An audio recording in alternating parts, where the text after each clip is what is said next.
It can have a subtweet. Where the fuck are my tweets? There we are. That's not the one I wanted to start with.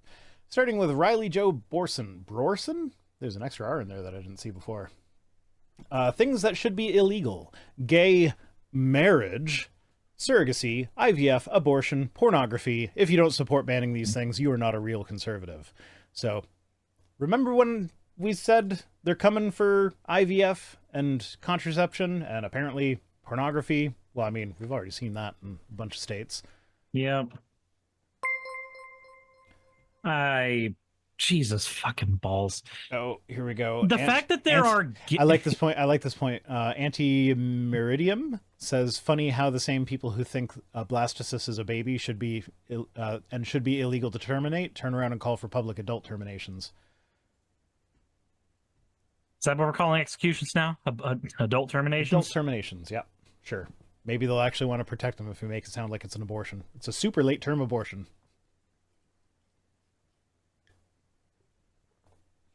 But yeah, so like, I don't know. Not incorrect. So back to Riley Joe. Like, if you don't support these things, you're not a real conservative. I thought real conservatives were supposed to be like small government. We don't want the government interfering in your personal life. Every single one of these things is a personal matter. None of it has anything to do with how the government runs or this is all the government interfering in your personal life. Every single one of these. So like, no, if you're a real conservative, you're against making these things illegal. No, they're not the party of small government, and they haven't been since before Reagan. No. Well, I don't know who Riley Joe is, so like maybe she's Canadian, because in Canada we actually have the Conservative Party, as opposed to the Republicans would be the American conservatives. So like we have to differentiate that by talking about big C conservative versus little c conservative, because those things don't always line up, because like with your Republicans, our big C conservatives don't always hold conservative positions.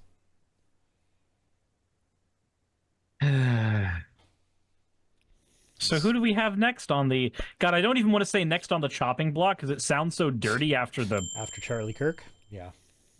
Yeah, it sounds way worse now. We've got Clay Travis, who says, Joe Biden eating ice cream while answering a reporter's questions about serious issues isn't charming. It's super weird.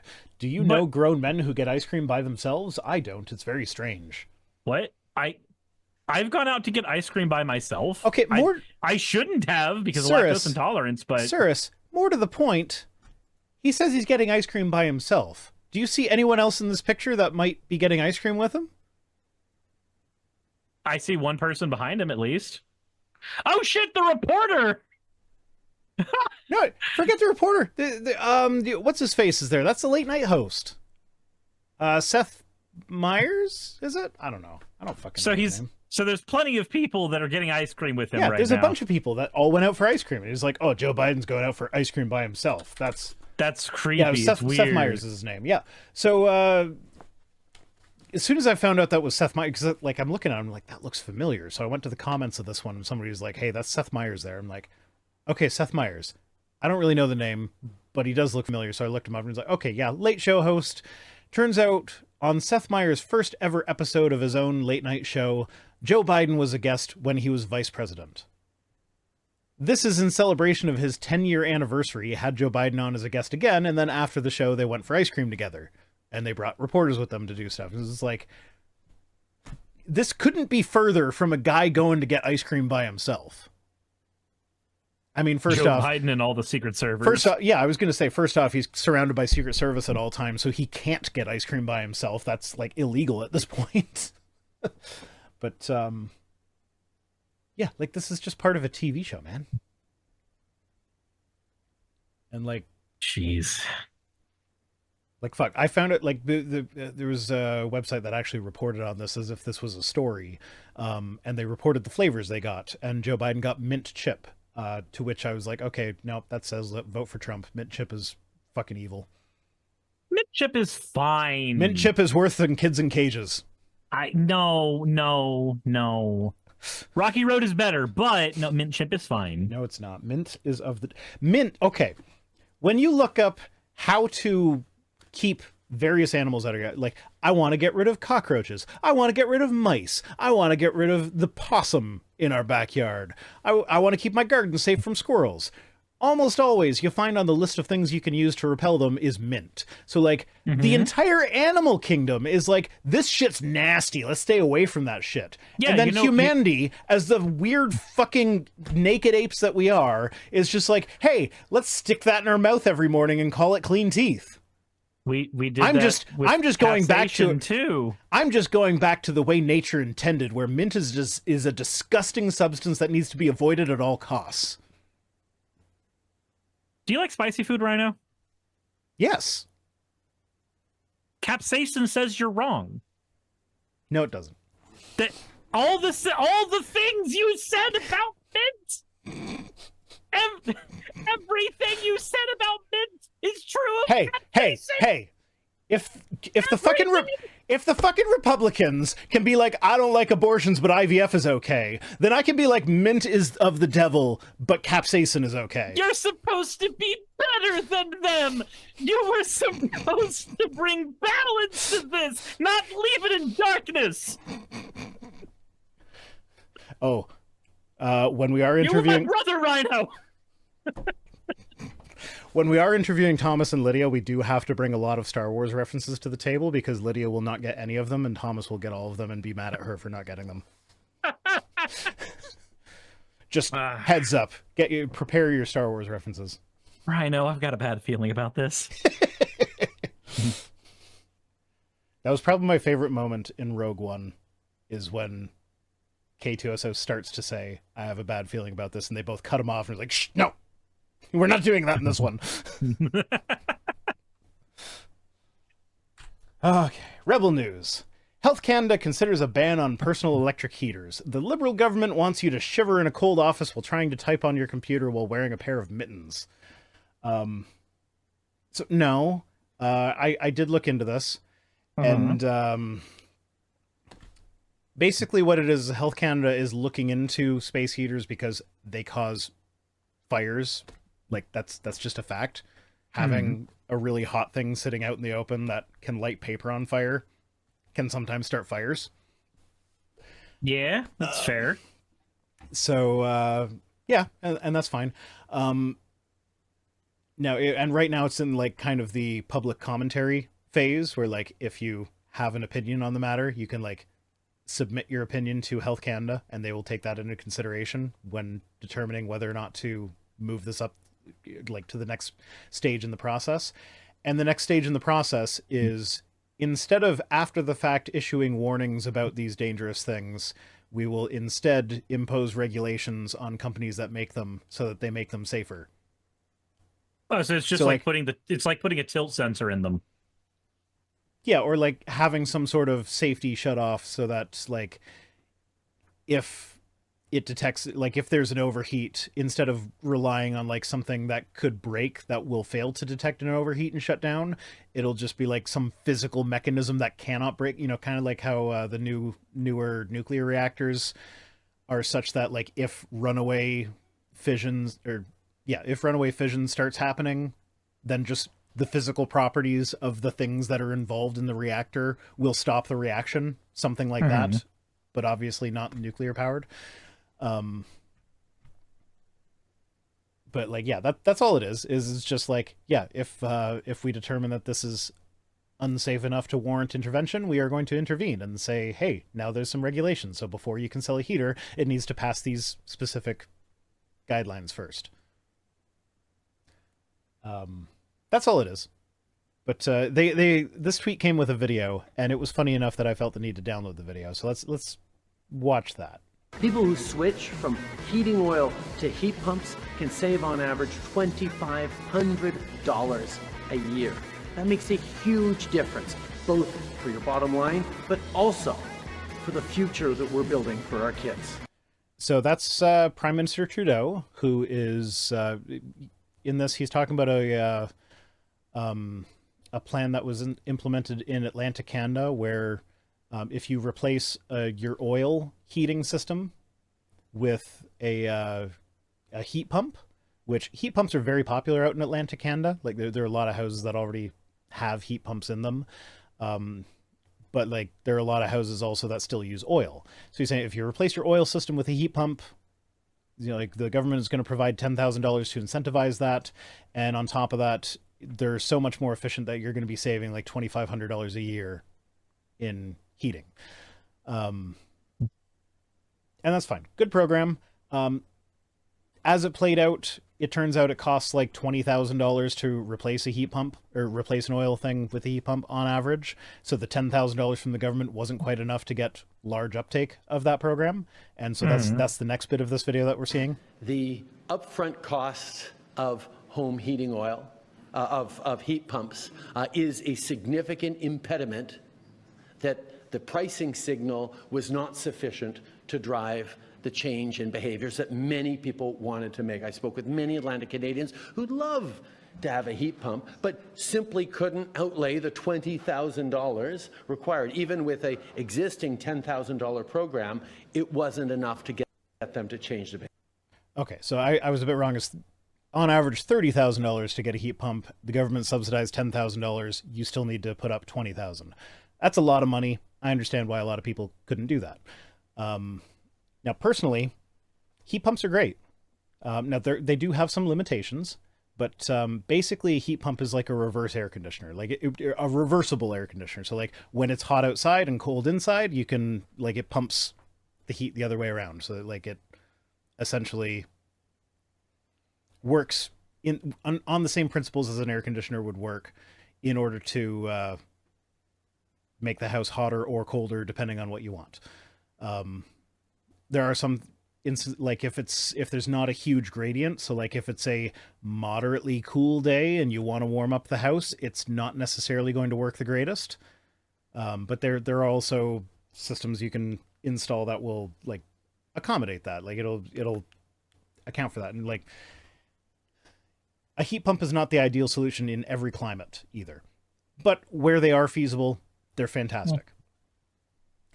And then what we get next is Rebel Media's response to that. Behavior. Are these people trying to get us all on electric heat pumps, which are just large-scale personal electric heaters, so they can ban those too? People who switch.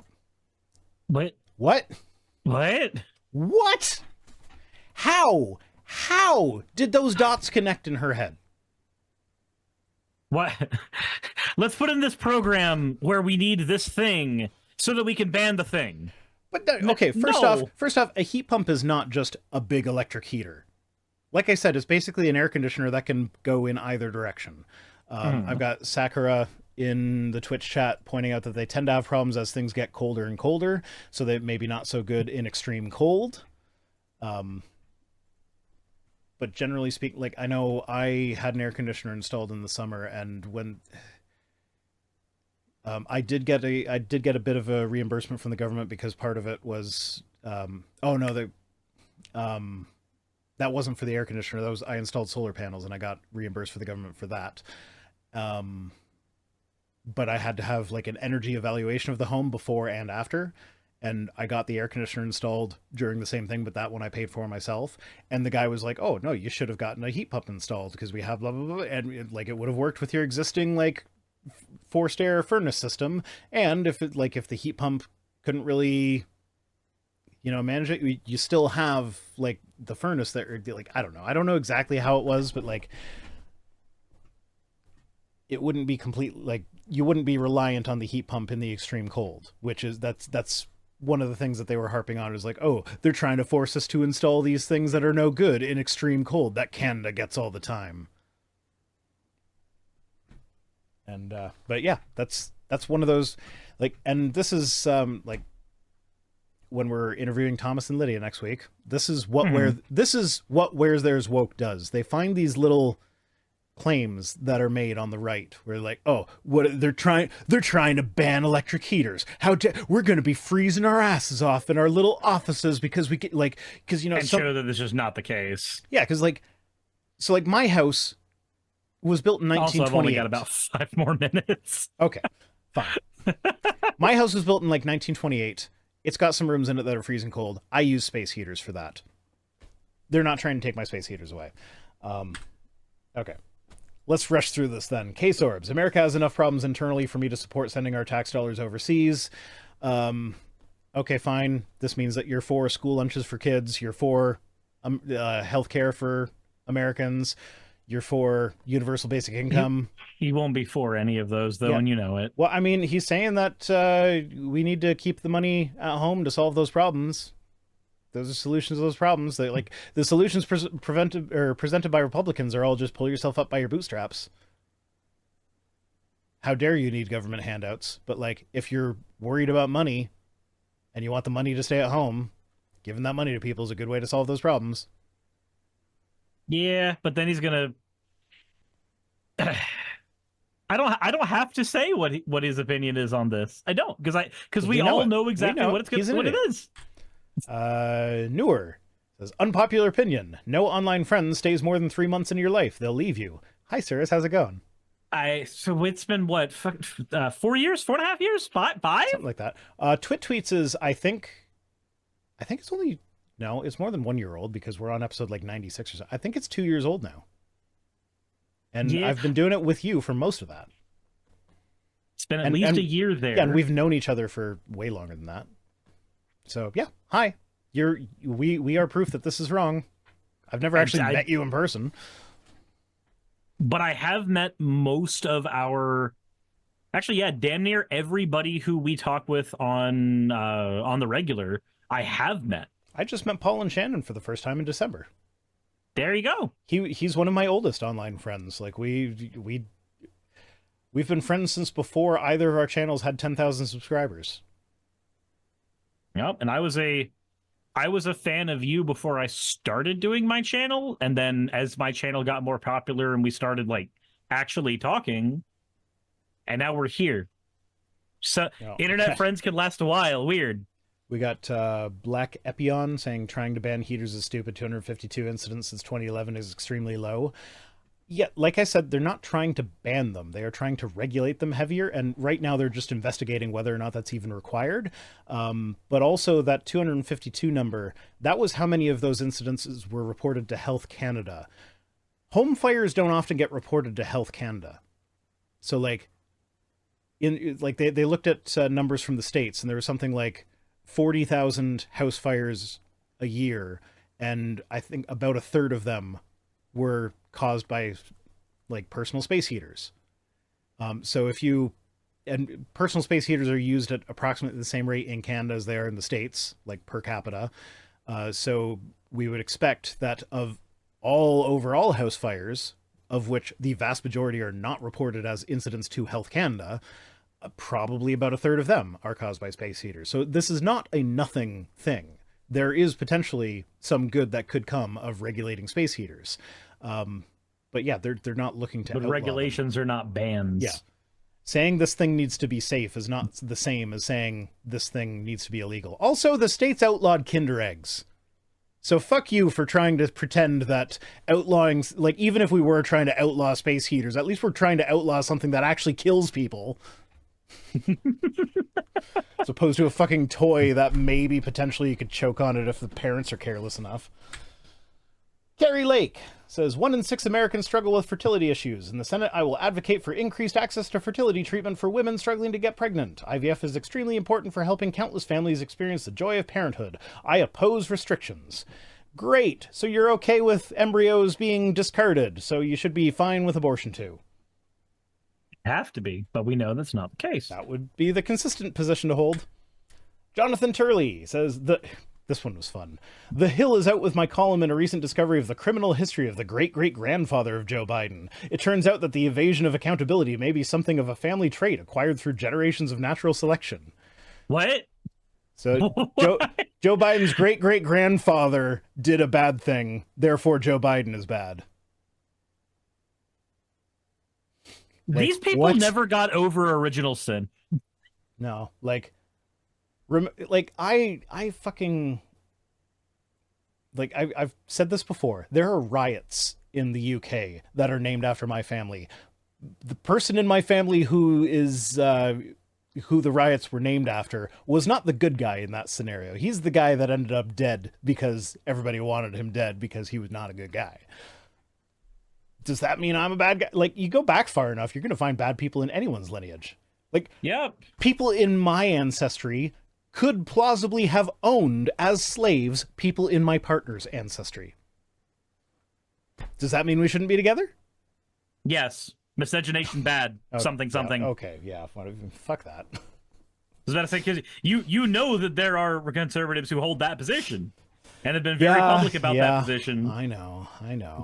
Walking right into it. God damn it. Oh yeah, we got fucking pronouns guy. Yep, I threw this one at you. Yep, I refuse to call him anything but the fucking pronouns guy. He saw rainbow flags and says, "For fuck's sake, I just wanted to buy some food." I'm like, for fuck's sake, you could still just buy some food. Nothing's stopping you from buying the food, my guy. You don't even have to look at like, they're not even that conspicuous. Like they're just like, what? Why are you scared of rainbows? Like, who cares? Just buy your food and get out. Will Spencer, Renaissance of Men, says Christians shouldn't do yoga. Christians shouldn't defend doing yoga. If you're Christian doing yoga, don't. Stretching is of the devil. It's because I know there's of it. I know there's more to yoga than just stretching. It's but like, so stupid. So my partner is a yoga teacher, and one of the studios that she has taught at is a Christian yoga studio. These are people that are just like, yoga was done by the yogis. That means that it's bad and Buddhist. It's evil and wrong. No, you know what? Like, some people find spiritual fulfillment with yoga. Fine, whatever. I don't really think that's the thing. But like, stretching is good for you. It doesn't, like, you can take all religious significance out of it. You can even go to one of the classes that treats it like it's religiously significant, and you're still getting, like, stretching. You're still doing good stretching stuff that is good for your body. Like, I don't see a problem with yoga. No, I don't either. Partner's like, I was about to come for you. You can come. You can come for me anytime, darling. I think it's already happened once or twice. I got 20 points on a marital partner quiz thing from the 1930s because of that. Well, now I know. Yeah.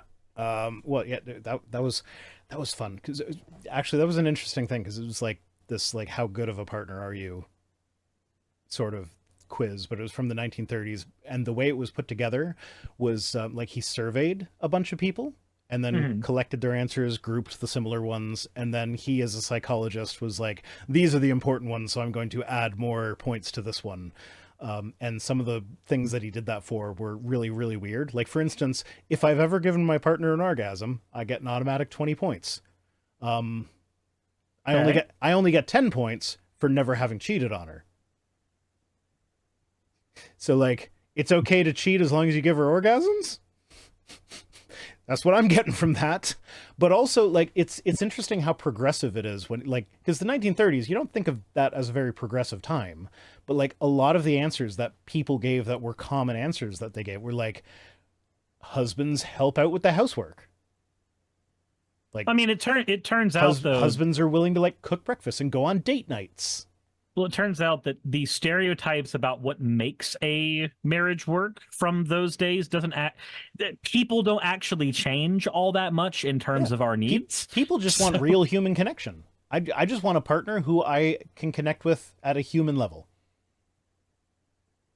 And so it makes sense that those things would be the same across now to them, because even though, yeah, it sounds more progressive for the time that was in. It was more expected that, the husband would come home from work in the factory, dinner would be made for him, and then he would go to sleep with an unsatisfied wife, and she would fuck the milkman, and that would get her happy.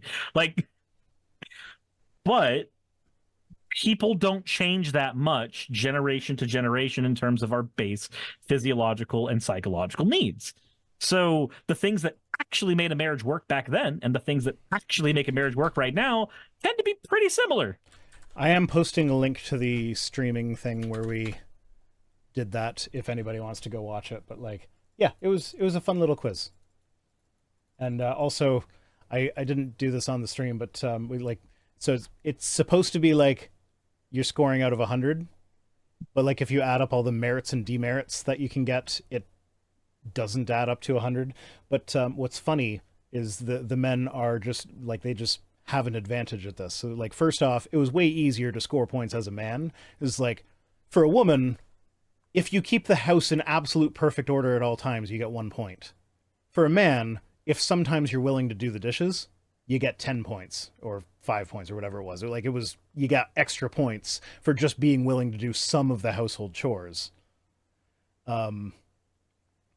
And so like it was easier on the men. But then if you also add up the points, I forget what the totals are, but the men were like, of the merits, the men had a total potential number of points as like 130, and the women had like 111. So like the men could just get a higher score overall from how it was weighted. And then on the demerits, it was similar. Like the women could lose like 105 points, whereas the men could only lose like 90. Huh. I guess there's where the sexism came in. Yeah. Well, it had to be somewhere. Well, because that was the psychologist who was rating it. There was also like, if the woman is a Christian and goes to church, that was like 10 points. So Heidi did not get those 10 points. Aw, that's unfortunate. She doesn't take our kids to church on Sundays. And this is where my disagreement comes in, where it's like, how come I don't get to weight these things as to how important they are to me? Because like, I would actually count, like, if you take my kids to church, I count that as a demerit. I don't want my kids getting indoctrinated. But again, for the time, that makes sense, though. Yeah. Because, so actually, from the perspective of that time, not just in the like, God is good, blah, blah, blah, blah, blah, but from the perspective of you're taking your kids out to a social gathering, and that is good for them on, some level or another, that would be what that could be in terms of satisfaction. Whereas church and still is for a lot of people considering like the de facto social gathering, whereas we've got plenty of ways for people to go do third place stuff that is not church. But that's me trying to steel man it really hard for something that's, made by a guy who is not alive anymore. Yeah. Okay, well, since you have to go, I shall let you go. So, yeah, I fucking forget my sign off, so who fucking cares? Bye. Hey, I just quickly want to give a thank you to all of my wonderful patrons who keep this show running. YouTube and Twitch are a pretty bumpy ride at the best of times, and the stability a Patreon provides me is worth more than I can say here. I'd also like to thank each and every one of my $20 and up patrons here, and they would be Red Joker, Britzkrieg, Cameron, Dren, Jemshin, Smiling DM, Poundini, Mabbity Babbity, Naomi, Isaac, Nixie-chan, the Oberon team, Agamotto, Jordan, Ravi, Giuni, Kiratorian, Prisma, all of you, I'm not saying that part, and Starlight. And finally, thank you to everyone else that helps keep this channel alive. While you're here, why not check out another video? And thank you for watching.